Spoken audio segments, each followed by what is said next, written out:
Oke, assalamualaikum warahmatullahi wabarakatuh. Selamat malam. Pada kesempatan kali ini, eh, saya akan membuat video pembelajaran mengenai penyusunan bab 2 ya. Karena kemarin kan saya sudah buatkan kalian tuh untuk penyusunan bab 1. Nah, silakan kalian buka panduan penulisan skripsi halaman berapa nih ya? Ini saya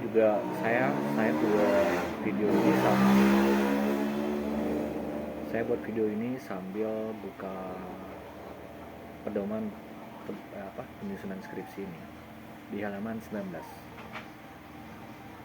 Oke, di halaman 19 poin 4.2 itu kan ada bab 2 nih, bab 2 kajian pustaka.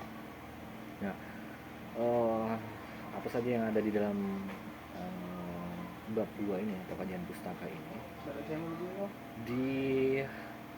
Kayaknya saya juga perlu buatkan ini deh ya, buatkan catatan kepada kalian untuk di bab 2 tuh isinya apa aja. Nah, jadi kita mulai dari 2.1 penelitian terdahulu ya. 2.1 itu cukup kalian sajikan menggunakan tabel 2.1 ini. Di sini kan ada penelitian terdahulu nih. Nah, kemarin jurnal-jurnal yang sudah kalian download itu tinggal kalian salin aja, seperti nama peneliti, tahun penelitian, kemudian judulnya apa, kemudian variabel yang diteliti sama penelitian terdahulu itu apa, alat analisisnya yang dia gunakan apa, kemudian hasil penelitiannya bagaimana. Seperti itu ya untuk 2.1. Nah, tetapi susunannya nanti jangan dibuat begini tabelnya, tetapi tabelnya itu susunannya ke bawah, jangan ke samping, susunannya ke bawah. Maksud saya itu misalnya gini ya, nama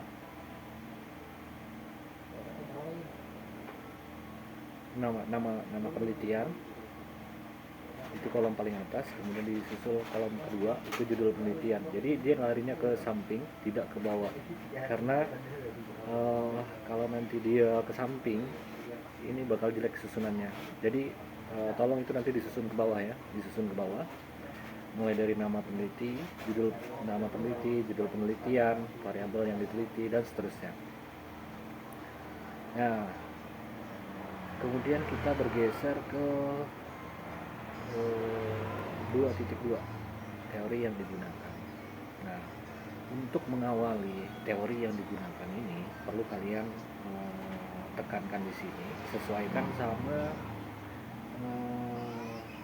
konsentrasi kalian. Kan konsentrasinya ada 2, MSDM dan pemasaran.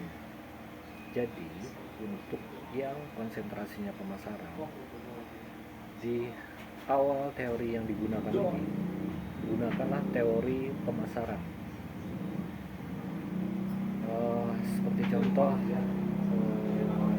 menurut Kotler tahun 2023, pengertian pemasaran itu adalah bla bla bla bla bla bla. Nah, itu nanti di 2.2.1. Mungkin nanti di situ tuh definisi pemasaran, bukan mungkin ya, tetapi susunannya seperti itu. Definisi, kemudian tujuannya, kemudian manfaatnya, kemudian indikator-indikator pada pemasaran, kemudian apa lagi ya. Nah, untuk lebih mudahnya sebenarnya kalian bisa baca punya senior kalian yang ada di perpustakaan. Yang ada di perpustakaan itu kalian baca. Nah, ikutin aja itu, baik yang pemasaran maupun SDM.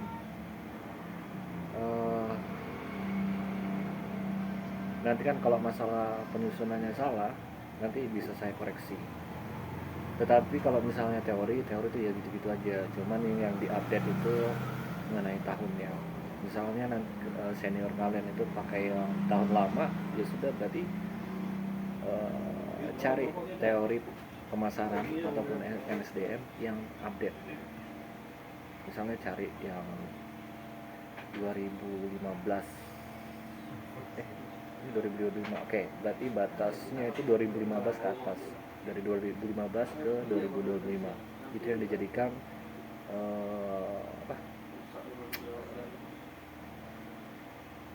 teori yang dikutip. Nah, di sini ada susunannya nih. Ini kan 2.2 nih pemasaran, kemudian 2.3 manajemen pemasaran, 2.3.1 definisi, 2.3.2 tujuan, manfaat, dan seterusnya. Ada nih ya, di atasnya 2.3 kerangka pemikiran. Nah, kalau di sini kerangka pemikiran 2.3 ini berarti kalian harus menggambarkan, kalau yang tertuang di sini ini alur penelitian. Ini lebih ke alur penelitian. Yang di halaman 22 ini adalah alur penelitian. Silahkan Anda buat ini alur penelitiannya. Kan di sini nanti sambil kalian lihat juga panduan penulisan skripsi ini, kalian lihat di bawahnya. Saya mulai dari atas deh biar nggak bingung. Di sini tuh ada fenomena konsumen produk busana muslim. Berarti itu adalah judul. Kemudian berangkat dari judul itu kita masuk ke latar belakang. Di latar belakang itu ada landasan teori yang sudah kalian pakai ya. Kemudian penelitian. Boleh menggunakan teori, boleh menggunakan penelitian terdahulu. Ini maksudnya yang kita kutip teori untuk menguatkan latar belakang yang di video sebelumnya. Kemudian masuk ke tahap selanjutnya itu turun ke bawah, itu variabel bebas. Variabel-variabel yang kita miliki itu di judul kita itu apa aja. Nah, karena dia di sini pakai variabel moderator, kan kalian nggak ada tuh variabel moderator, berarti variabel bebasnya ada 2 atau 3 dijejer. Kalau di sini kan cuma 1 nih, X1. Berarti kalau kalian X1, X2. Kemudian baru turun ke bawah. Turun ke bawah itu nanti ketemu sama variabel Y. Kemudian tidak usah ke kanan, karena ke kanan itu untuk penelitian kualitatif. Tetapi kita ke kiri. Ke kiri itu adalah analisis kuantitatif, uji validitas, uji asumsi klasik. Ini nanti diganti atau dikosongin aja dulu yang bagian ini ya, yang analisis kuantitatif ini nanti kalian kosongkan aja dulu, belakangan aja diisi. Nah, kemudian di bawahnya itu ada temuan, kemudian ada implikasi hasil penelitian, kemudian kesimpulan dan saran. Nah, setelah ini kerangka pikir penelitian. Ini gambar alur penelitian ya, jangan kerangka pemikiran.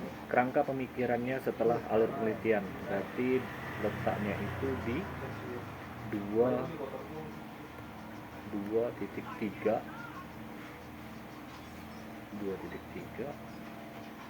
Oke, berarti ini tadi ini kan ini ya.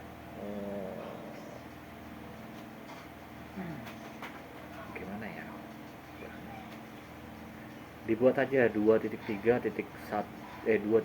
ini nanti kalian buat alur penelitian dan kerangka penelitian. Nah, kemudian di bawahnya ini gambar ini berarti ini masuk ke 2.3.1 alur penelitian. Setelah alur penelitian masuk ke 2.3.2 yaitu kerangka pikir penelitian. Kalau kerangka pikir penelitian berarti kalau yang variabelnya 3 ada gambarnya, ada gambar kotak 1, X1, X2 di bawah, kemudian Y. X1, X2, Y. Kalian kalau bingung baca skripsinya senior kalian yang ada di perpustakaan itu, atau kalau nggak salah di TU ada nggak ya? Di TU ada deh kayaknya. Kalau nggak di ruangannya Bu Dewi, di situ banyak skripsi kayaknya di situ. dipinjam aja untuk dibaca-baca gitu, dipinjam izin aja sama beliau itu pasti dikasih. Nah itu kalau misalnya yang dua kan kalian ini separuhnya ada yang 3 nih variabel bebasnya. Nah berarti kerangka pikirnya juga mengikuti itu. Pokoknya kalian buat aja dulu, nanti saya revisi. Nah setelah itu kita masuk ke 2.4, konsep hipotesis. Nah apa sih, saya tanya dulu sebelum kita masuk ke konsep hipotesis. Kita bertanya dulu hipotesisnya apa. Hipotesis ini kan adalah dugaan sementara, dan sebenarnya dugaan sementara kita ini sudah kita buat, letaknya itu di rumusan masalah, yang mana di situ kita buat apakah X1 berpengaruh terhadap Y, apakah X2 berpengaruh terhadap Y, apakah X1 dan X2 berpengaruh terhadap Y. Sebenarnya itu bisa dijadikan hipotesis juga. Hipotesisnya seperti ini. Jadi hipotesis itu kita dugaan sementara ya, kita menduga bahwa variabel X ini berpengaruh terhadap Y. Dasarnya pendugaan kita itu adalah penelitian sebelumnya. Nah contoh hipotesis yang pertama, diduga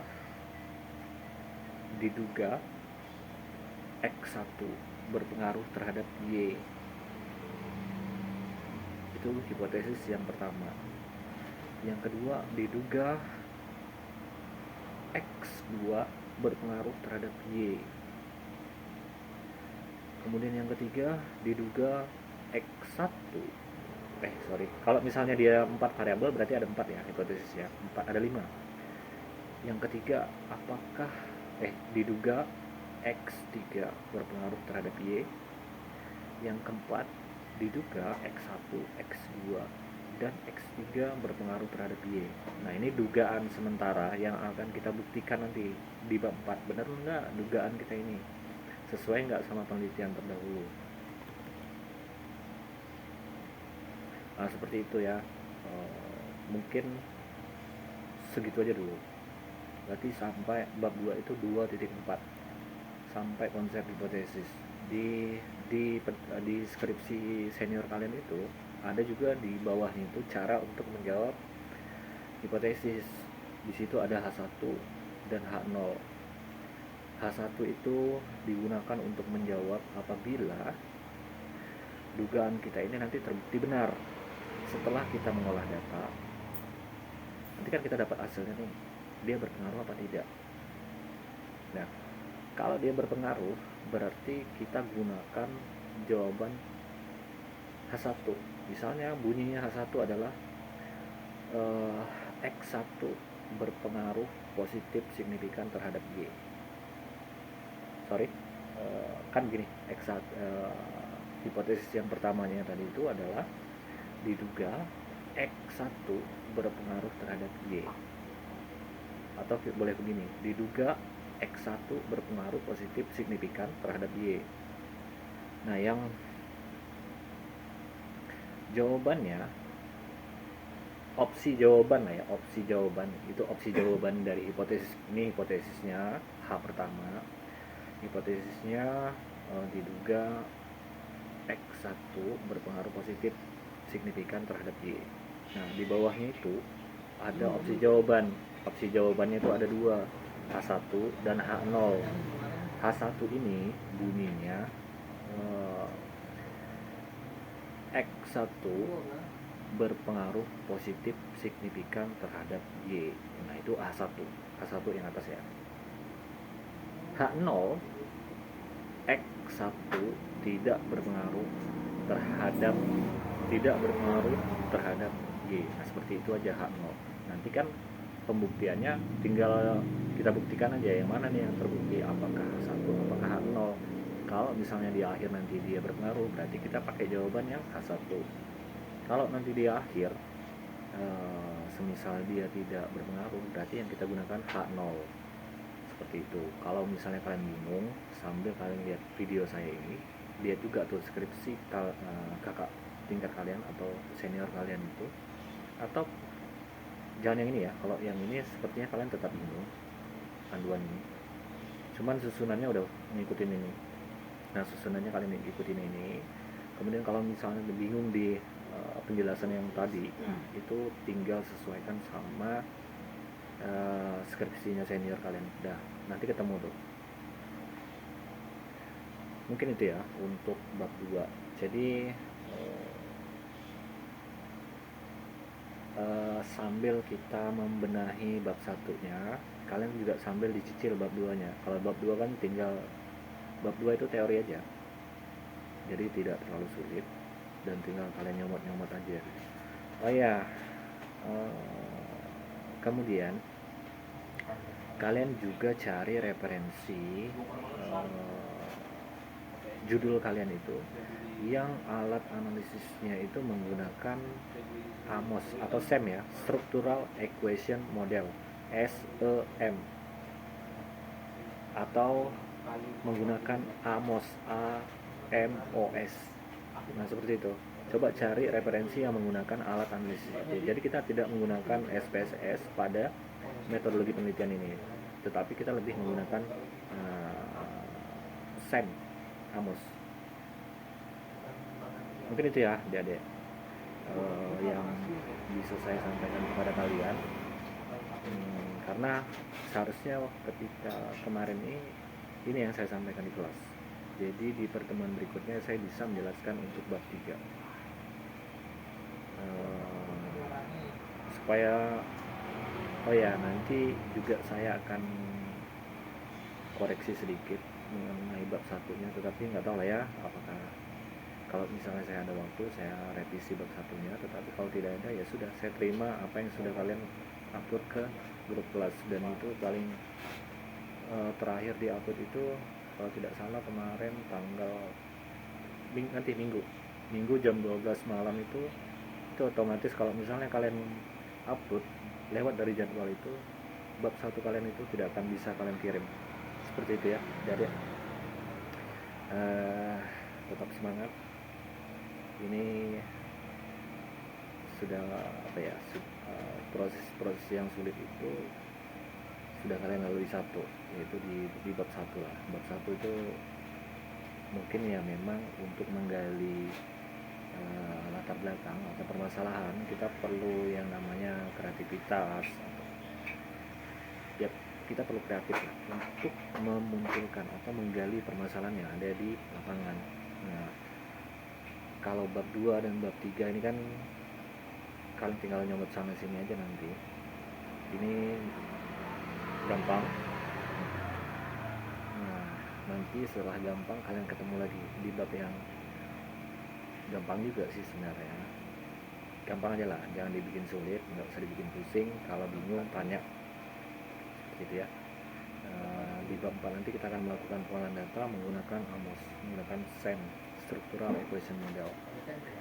Jadi udah, mungkin itu ya yang bisa saya sampaikan, yang bisa saya jelaskan. Kalau misalnya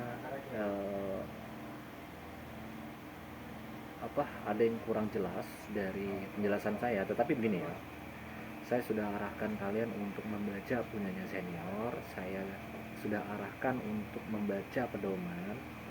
Jadi kalau misalnya pertanyaan kalian mengenai apa yang seharusnya kalian dapatkan dari referensi dari senior, baik senior maupun pedoman, yang seharusnya ada jawabannya di sana, kalian tanya sama saya nggak akan jawab karena menurut saya kalian tidak mau baca. Itu seperti itu ya. Oke, cukup sekian, saya akhiri. Assalamualaikum warahmatullahi wabarakatuh. Selamat bertugas.